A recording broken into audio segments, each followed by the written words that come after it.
Capítulo 21. Aomame, por muy lejos que intentemos ir. Aomame fue a la biblioteca municipal, llevó a cabo los mismos trámites que la vez anterior y abrió sobre la mesa una recopilación en formato reducido de un periódico. Quería volver a investigar sobre el tiroteo que se había producido en el otoño de hacía 3 años en la prefectura de Yamanashi entre la facción radical y las fuerzas policiales. La sede de vanguardia, la comunidad religiosa de la que había hablado la anciana, se encontraba en medio de las montañas de Yamanashi y el tiroteo también había tenido lugar allí. Tal vez fuera una simple casualidad, pero a Aomame no le gustaban las casualidades. Podría haber una conexión entre los dos. La expresión de ese grave incidente en boca de la anciana parecía sugerir cierta relación. El tiroteo se había producido hacía 3 años, el 19 de octubre de 1981, según la hipótesis de Aomame, 3 años antes de 1Q84. La última vez que había ido a la biblioteca, había leído artículos y se había informado, grosso modo, de los pormenores del tiroteo, así que esta vez había decidido saltarse esa parte para centrarse en los artículos relacionados que se habían publicado posteriormente y en los artículos que analizaban el incidente desde diferentes perspectivas. Al principio del tiroteo, 3 agentes resultaron muertos por disparos de Kalashnikovs automáticos de fabricación china y 2 habían sufrido heridas de diferente gravedad. A continuación, el grupo de la facción radical había huido a las montañas, todavía armado, y las fuerzas policiales armadas habían llevado a cabo una cacería de envergadura. Al mismo tiempo, la Brigada Especial de Paracaidistas de las Fuerzas de Autodefensa, armados hasta los dientes, se habían presentado en helicóptero. Al final, 3 miembros de la facción radical se negaron a rendirse y fueron abatidos. 2 sufrieron heridas graves. 1 falleció a los 3 días en el hospital. En los artículos del periódico no se informaba de qué le había ocurrido al otro herido, y 4 fueron arrestados, ilesos o con heridas leves. Gracias al uso de recios chalecos antibalas, no se habían contado víctimas entre las fuerzas de autodefensa y los agentes de policía. Únicamente uno de los agentes se había roto una pierna al caerse por un terraplén durante la persecución. Solo uno de los miembros de la facción radical estaba en paradero desconocido. Por lo visto, el hombre había desaparecido a pesar del gran despliegue policial. Tras el impacto del tiroteo, los periódicos empezaron a informar detalladamente sobre el proceso de constitución de la facción radical. Eran vástagos de los altercados universitarios que habían ocurrido alrededor de 1970. Más de la mitad de los miembros habían participado en la ocupación del auditorio Yasuda de la Universidad de Tokio y de la Universidad Nihon. Tras capitular y entregar sus bastiones ante el uso de la fuerza bruta de los antidisturbios, los alumnos y una parte del profesorado que habían sido expulsados de la universidad o que sentían que la actividad política de la zona urbana centrada alrededor del campus universitario había alcanzado un punto muerto, superaron los sectarismos, se unieron, construyeron una granja en la prefectura de Yamanashi e iniciaron la actividad comunal. Parece ser que, en un principio, participaron en la Academia Takashima, una agrupación comunal centrada en la agricultura, pero insatisfechos con aquella vida, llevaron a cabo una reestructuración del grupo, se independizaron, compraron un pueblo abandonado en el interior de las montañas por un precio excepcionalmente barato y allí vivieron de la agricultura.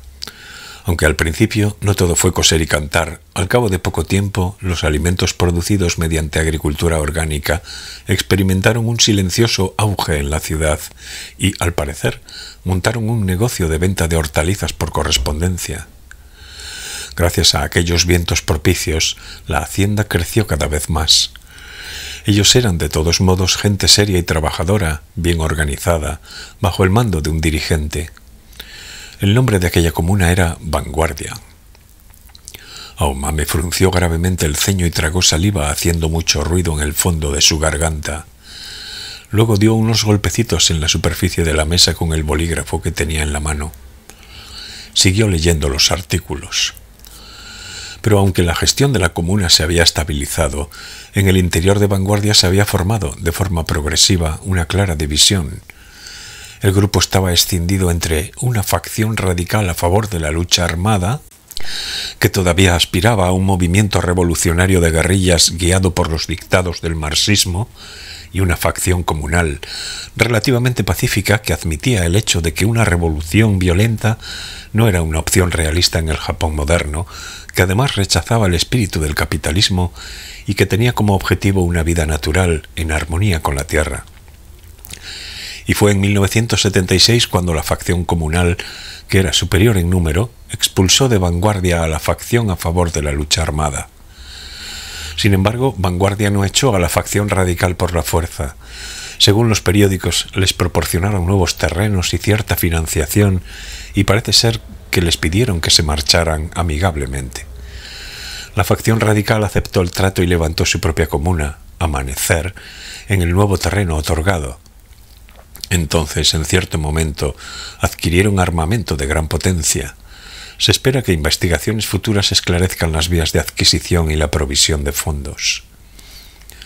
Por otra parte, parece que ni la policía ni la prensa pudieron entender bien cuál fue el motivo que había detrás de la reconversión, en un momento dado, de la comuna agrícola Vanguardia en una organización religiosa. No obstante, la comuna, que se había deshecho sin ningún problema de la facción a favor de la lucha armada, avanzó en aquel momento rápidamente hacia su vertiente religiosa, hasta que en 1979 obtuvo el permiso para convertirse en una comunidad religiosa con personalidad jurídica. Entonces fueron comprando de manera progresiva terrenos de los alrededores y expandieron los cultivos e instalaciones. En torno de esas instalaciones de la comunidad construyeron una tapia alta, con lo cual la gente de fuera no podía entrar. La razón que dieron fue porque estorba a la ascesis. Tampoco estaba claro por dónde entraba la financiación ni cómo habían podido obtener el permiso de comunidad religiosa con personalidad jurídica en tan poco tiempo.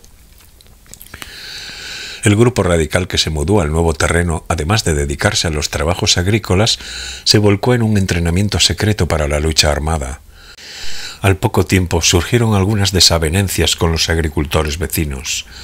Una de ellas fue una riña en torno a la servidumbre de aguas del riachuelo que corría por dentro de la finca de Amanecer. El río había sido utilizado desde siempre como una fuente de agua para la agricultura cooperativa de la zona, pero Amanecer prohibió a los vecinos entrar en el solar. El litigio prosiguió durante algunos años y los vecinos presentaron una queja por la valla que cercaba el solar de Amanecer e impedía a los vecinos acceder al riachuelo. Sin embargo, todo acabó en un incidente en el que unos cuantos miembros de Amanecer los agredieron violentamente. La policía prefectural de Yamanashi recibió una orden de investigación por una denuncia de agresión y se dirigió a Amanecer para tomar declaraciones. Y ahí fue cuando, de forma inesperada, ocurrió el tiroteo. Tras el violento tiroteo en las montañas, inmediatamente después de la desaparición de Amanecer, la comunidad religiosa Vanguardia hizo un comunicado oficial. El portavoz de la organización, un hombre guapo y joven vestido con traje de negocios, ofreció una rueda de prensa y leyó el comunicado. El punto esencial estaba claro. No existe en la actualidad ninguna relación entre Amanecer y Vanguardia, a pesar de su pasado. Tras la escisión, excepto cierto contacto profesional, apenas ha habido trato entre ambas. Vanguardia se dedica a la agricultura, respeta la ley y es una comuna que aspira a un mundo espiritual pacífico.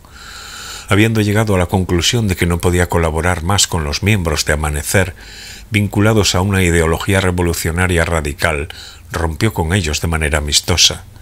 Luego, Vanguardia, en calidad de comunidad religiosa, recibió el permiso de comunidad religiosa con personalidad jurídica. El hecho de que haya ocurrido un incidente sangriento de tal magnitud es una verdadera desgracia y queremos ofrecer nuestras más profundas condolencias a todos los agentes de policía, mártires del deber y a sus familias.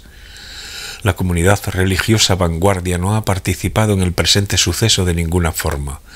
No obstante, resulta innegable que Vanguardia ha sido la matriz de la que ha surgido Amanecer, y si a raíz de lo ocurrido fuera necesario algún tipo de investigación por parte de las autoridades, la comunidad religiosa Vanguardia está dispuesta a recibirla de buena voluntad, con el fin de no causar malentendidos innecesarios.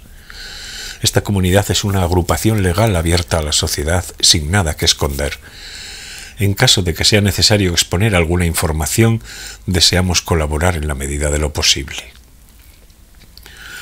Varios días después, como en respuesta al comunicado, la Policía Prefectural de Yamanashi entró en la comunidad con una orden de investigación en la mano, pasaron un día en su amplia propiedad e inspeccionaron a fondo el interior de las instalaciones, así como todo tipo de documentos.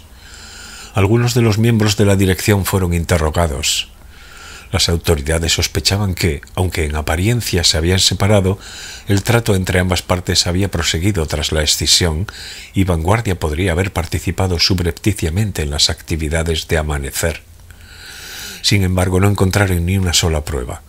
Las instalaciones para la ascesis, hechas de madera, se esparcían por el terreno como si abrieran senderos en medio de una bella arboleda, y en ellas muchas personas, ataviadas con sencillas ropas de entrenamiento, se entregaban exclusivamente a la meditación y a una intensa práctica de la ascesis. Paralelamente, los fieles llevaban a cabo tareas agrícolas. Solo disponían de herramientas y maquinaria pesada muy bien cuidadas, y no se descubrió ningún rastro de armas ni nada que sugiriese violencia. Todo estaba limpio y en orden. Había un pequeño comedor, un albergue y unas instalaciones médicas sencillas, pero abastecidas con lo necesario. En la biblioteca, de 2 pisos, se atesoraban numerosos cánones y libros de budismo, y varios especialistas avanzaban en sus investigaciones y traducciones. Más que unas instalaciones religiosas, parecía el campus de una acogedora universidad privada. Los agentes, decepcionados, se retiraron con las manos vacías. Unos días más tarde, la comunidad invitó a varios reporteros de la prensa y la televisión, que se encontraron con el mismo panorama que la policía había visto. No se trataba de un tour organizado, sino que pudieron moverse como les viniera en gana dentro del terreno, sin acompañantes, hablar libremente con cualquier persona y escribir artículos sobre ello. No obstante, para proteger la privacidad de los fieles, los medios de comunicación se comprometieron a utilizar únicamente las imágenes y fotografías a las que la organización religiosa diera el visto bueno. Algunos de los dirigentes de la comunidad, vestidos con la ropa para el entrenamiento ascético, respondieron a las preguntas de los periodistas en una amplia sala para asambleas y ofrecieron información sobre el origen de la comunidad, su doctrina y su política de gestión. Su expresión era educada y franca. Eliminaron por completo el olor a proselitismo frecuente en las organizaciones religiosas. En vez de dirigentes de una organización religiosa, parecían el personal especializado de una agencia de publicidad, ducho en presentaciones. Solo cambiaba la ropa que vestían. No poseemos una doctrina definida, explicaron. No necesitamos nada parecido a un manual codificado. Nosotros investigamos de forma racional el primer budismo y aquí se practican diversas formas de ascesis. A través de esta práctica específica, nuestro objetivo es alcanzar un despertar religioso más fluido y no tan apegado a los textos. Considérenlo como si esos despertares espontáneos de cada individuo conformaran nuestra doctrina. No se trata de que haya una doctrina y un despertar, sino que primero hay despertares individuales y de ellos nace al fin, como un desarrollo natural, la doctrina que nos permite establecer nuestras normas. Ese es nuestro principio básico. En ese sentido, nuestro origen se diferencia en gran medida del de las religiones ya existentes. En cuanto a la financiación, en este momento dependemos de las donaciones voluntarias de los creyentes, al igual que otras muchas comunidades religiosas. Sin embargo, nuestra meta es acabar estableciendo una vida austera y autosuficiente centrada en la agricultura, sin tener que depender así como así de donaciones. Aspiramos a alcanzar la paz espiritual dentro de esa vida de saber contentarse con lo que uno tiene, mediante la purificación de la carne y la ejercitación del alma. La gente que se da cuenta de la futilidad del materialismo existente en esta sociedad competitiva va en busca de un eje de coordenadas diferente, más profundo, y cruza las puertas de la organización una tras otra. No son pocos los que han recibido una educación superior, los que tienen una profesión o gozan de prestigio social. Nosotros marcamos unos límites con los popularmente llamados nuevos movimientos religiosos. No somos una organización de comida rápida que se encarga, así como así, del dolor real de la gente y beneficia a todos en masa, ni tampoco pretendemos tomar ese rumbo. Es verdad que la salvación de los débiles resulta importante, pero nuestro cometido quizás se aproxime a la idea de una institución que podría decirse que corresponde a una escuela de posgrado religiosa que ofrece un lugar apropiado y la ayuda necesaria a personas altamente concienciadas que quieran salvarse a sí mismas. Entre los miembros de Amanecer y nosotros surgió en un momento dado una gran discrepancia de pareceres en lo que a política de gestión se refiere y, durante un periodo, se produjeron hostilidades. Sin embargo, al cabo de varias charlas alcanzamos un consenso pacífico y decidimos andar por caminos diferentes. Ellos también buscaban, a su manera, un ideal de manera pura y estoica, pero solo podemos decir que el desastre acaecido como resultado es una tragedia. La razón principal debió de ser que se volvieron demasiado dogmáticos y perdieron el punto de conexión con la sociedad real y viva. Con motivo de estas circunstancias, recordamos que, sin dejar de ser estrictos con nosotros mismos, tenemos que seguir siendo una organización de ventanas abiertas al exterior. La violencia no resuelve los problemas. Solo deseamos que entiendan que nosotros no somos una organización que imponga la religión. No captamos fieles ni atacamos a otras religiones. Nosotros ofrecemos un ambiente comunitario adecuado y eficaz a aquellas personas que buscan tanto el despertar espiritual como objetivos espirituales. Los miembros de la prensa adoptaron, en general, una visión positiva de la entidad religiosa y se marcharon. Todos los adeptos, hombres y mujeres, eran delgados y esbeltos, y tanto los ancianos como los relativamente jóvenes, a veces también podían verse personas de edad avanzada, tenían una mirada bella y límpida. Su forma de expresarse era fina y cortés. Por lo común, los devotos no querían hablar demasiado de su pasado, pero la mayoría parecía haber recibido una educación de calidad. Aunque el almuerzo que les ofrecieron, el mismo que los adeptos solían comer, fue frugal, los alimentos eran frescos, recién cogidos de los campos de la organización y bastante sabrosos. Por eso la mayoría de los medios de comunicación definieron al grupo revolucionario que se había trasladado a Amanecer como una especie de hijo bastardo, necesariamente eliminado de vanguardia, que había tomado rumbo hacia la búsqueda de unos valores espirituales. En el Japón de los años 80, el pensamiento revolucionario basado en el marxismo ya se había quedado algo desfasado. Los jóvenes que alrededor de 1970 querían modificar de forma radical la política, trabajaban ahora en diversas empresas y luchaban encarnizadamente en el frente de batalla de la economía. O habían puesto tierra de por medio con el bullicio y la competencia del mundo real y se dedicaban a la búsqueda de unos valores personales en sus respectivos paraderos.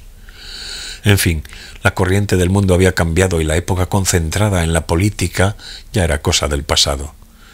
A pesar de que el incidente de Amanecer había sido extremadamente desventurado y sangriento, a largo plazo no sería más que un episodio imprevisto e intempestivo en el cual un espectro del pasado se había manifestado por accidente. Se interpretaría como el cierre del telón de una época determinada. Ese fue el tono general de la prensa. Vanguardia era una prometedora opción del nuevo mundo. En cambio, no había futuro para Amanecer. Aomame posó el bolígrafo y respiró hondo.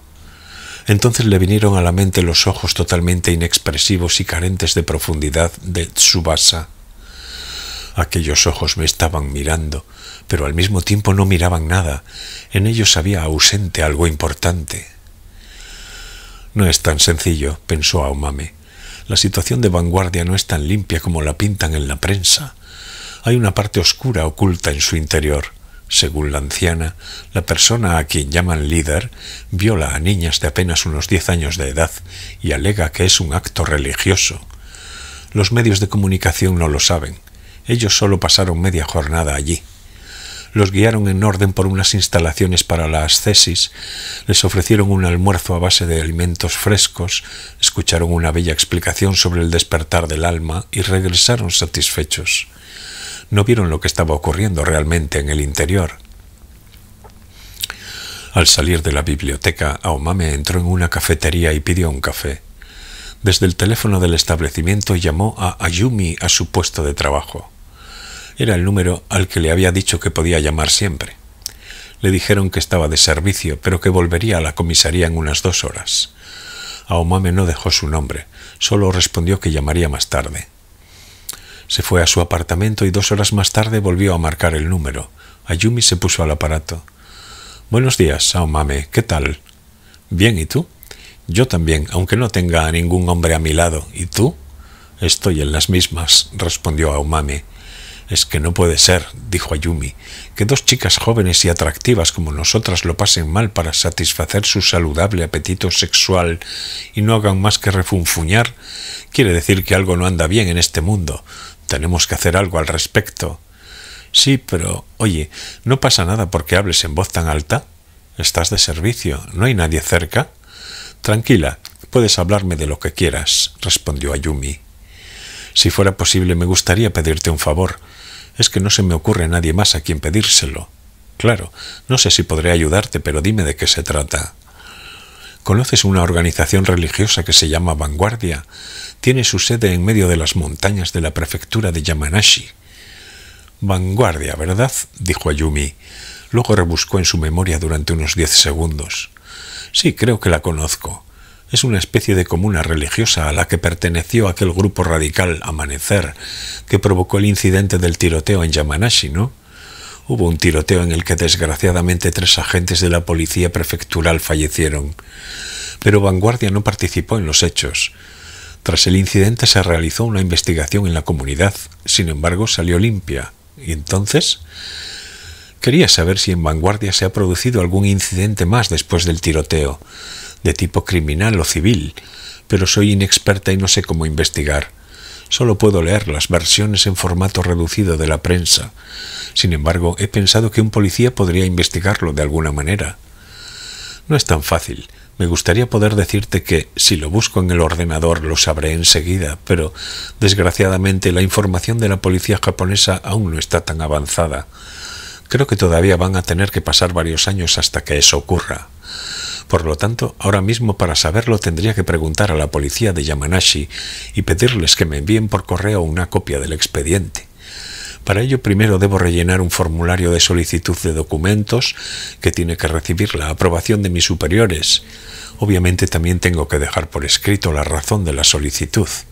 En fin, como esta es una oficina gubernamental, nos pagan por hacer que todo sea más complicado de lo necesario. «Ah, sí», dijo Aomame. Luego soltó un suspiro. «Entonces no es posible». «¿Pero por qué quieres saberlo? ¿Tienes a algún conocido implicado en un caso relacionado con Vanguardia?» Aomame titubeó y luego decidió hablarle con franqueza. «Casi. Tiene que ver con violaciones.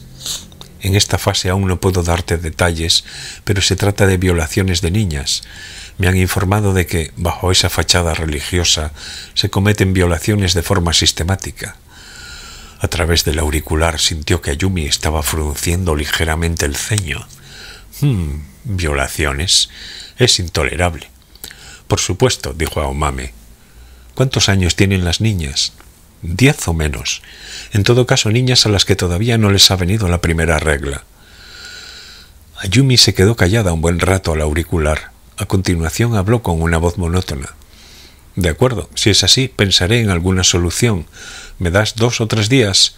«Claro, ponte en contacto conmigo, por favor». Luego de charlar un rato sobre cosas triviales, Ayumi le dijo: «Bueno, tengo que volver al trabajo». Después de colgar el teléfono, Aomame, sentada en la butaca para leer al lado de la ventana, observó su mano derecha durante un rato. Los dedos largos y finos y las uñas bien cortadas y arregladas, pero sin esmalte. Al mirarlas, se avivó la idea de que su propia existencia no era más que una cosa frágil y efímera. Por ejemplo, ella no había elegido la forma de sus uñas. Alguien la decidió a su antojo y yo solo la recibí sin rechistar. Me gustara o no, ¿quién demonios habrá decidido que mis uñas tengan esta forma? Hacía poco que se había enterado a través de la anciana de que sus padres seguían siendo devotos fervientes de la Asociación de los Testigos. En tal caso, En ese preciso momento también se dedicarían a la predicación del Evangelio. Aumame tenía un hermano 4 años mayor. Era un hermano responsable. Cuando Aumame tomó la decisión y se fue de casa, él acató las instrucciones de sus padres y vivió conforme a su fe. ¿Qué sería ahora de él? Pero Aumame no sentía demasiado interés por informarse sobre su familia. Para ella formaban parte de una vida pasada.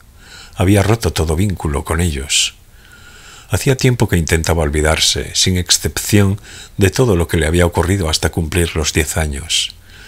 Mi vida empezó realmente a los 10 años. Todo lo que ocurrió antes no fue más que un triste sueño. Voy a deshacerme de esos recuerdos. Pero por mucho que se esforzara, su mente siempre volvía al mundo de aquel triste sueño. Podía decirse que todas las cosas que poseía estaban enraizadas en aquel suelo sombrío y se alimentaban de él. Por muy lejos que huya, al final no puedo dejar de volver allí, pensó Aumame. Tengo que enviar al líder al otro barrio, decidió entonces, por mí misma. 3 días después, Ayumi la llamó por teléfono de noche. He recabado unos cuantos datos, le dijo. ¿Sobre Vanguardia? Sí. Mientras le daba vueltas a la cabeza, de repente me acordé de que el tío de un tipo que entró en servicio durante la misma época que yo está en la policía de la prefectura de Yamanashi. Además parece que es algún jefazo. Así que se lo pedí al tipo este. Me dijo que una chica joven de su familia acaba de entrar en la organización y les está causando problemas. Así que está recabando información sobre Vanguardia. Me sabe mal, pero te lo pido por favor, o algo por el estilo, le dije. Estas cosas se me dan bastante bien. Gracias, te debo una, contestó Aomame. Entonces llamé por teléfono a su tío de Yamanashi, hablamos de la situación y él me dijo que, en tal caso, podía presentarme al responsable de la investigación de Vanguardia, de manera que pude hablar directamente con él por teléfono. Estupendo. Sí, la verdad es que hablamos largo y tendido y le pregunté diferentes cosas sobre Vanguardia. Como lo que salió en la prensa ya lo sabrás, ahora podemos hablar de la parte desconocida. ¿Te parece bien? De acuerdo. En primer lugar, Vanguardia ha tenido entre tanto problemas legales en varias ocasiones. Le han interpuesto unas cuantas demandas civiles. Casi todos los litigios tienen que ver con la compraventa de terrenos. Parece ser que la organización posee capital en abundancia y anda a la compra de todos los terrenos colindantes. Es verdad que, como están en el campo, los terrenos son realmente baratos, pero aún así... Y en muchos casos sus métodos son un tanto coactivos. Han creado una empresa fantasma bajo la que se ocultan y se dedican a la compra de bienes inmuebles sin que nadie lo sepa. Eso acarrea problemas con los propietarios de las tierras y con los municipios. Es como el modus operandi de un especulador. Pero hasta la fecha la policía no ha llegado a intervenir por ninguna demanda civil. Aunque están en una situación peliaguda, no los han llevado a los tribunales.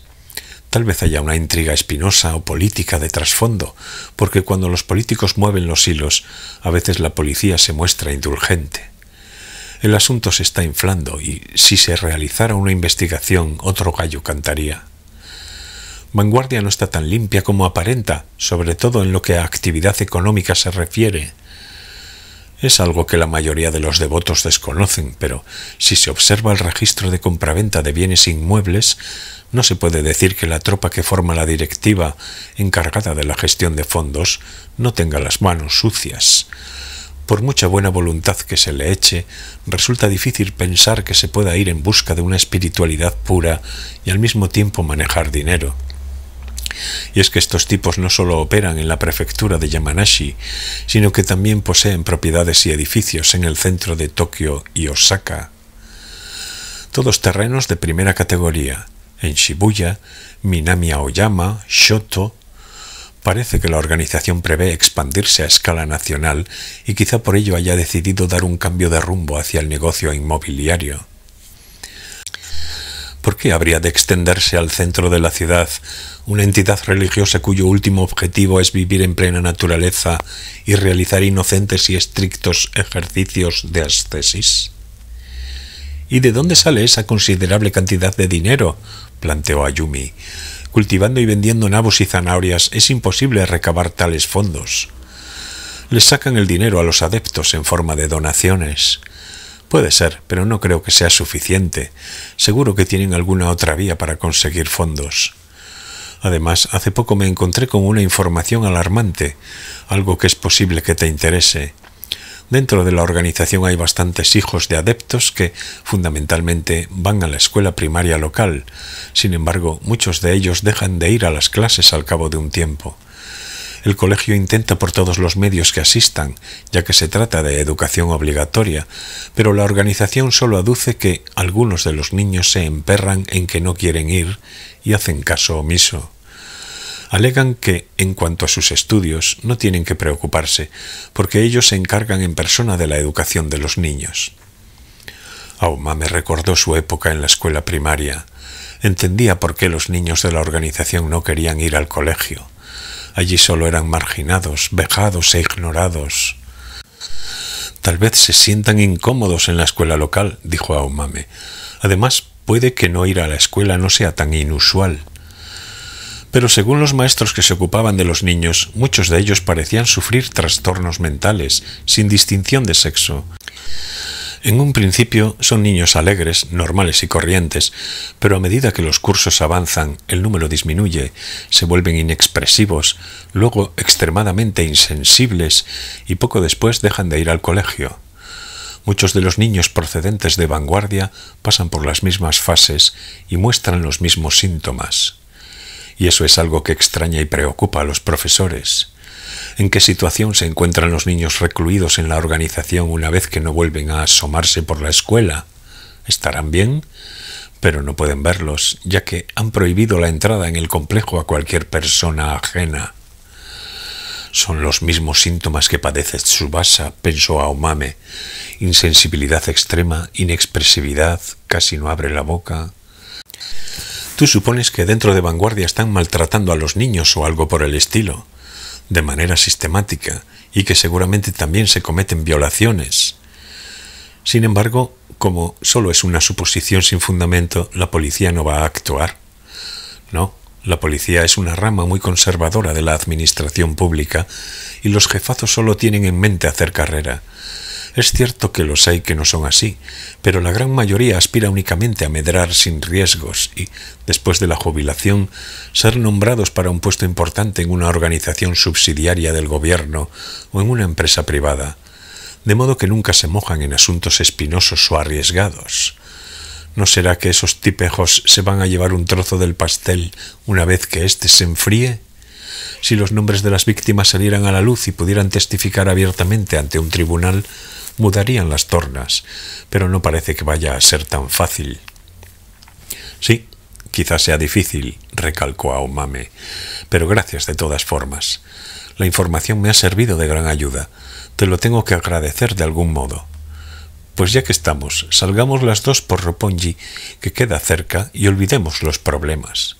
De acuerdo, respondió Aomame. Así me gusta, dijo Ayumi. Por cierto, ¿estás interesada en los juegos con esposas? Me parece que no, respondió Aomame. ¿Juegos con esposas? Ah, pues qué lástima, dijo Ayumi apenada.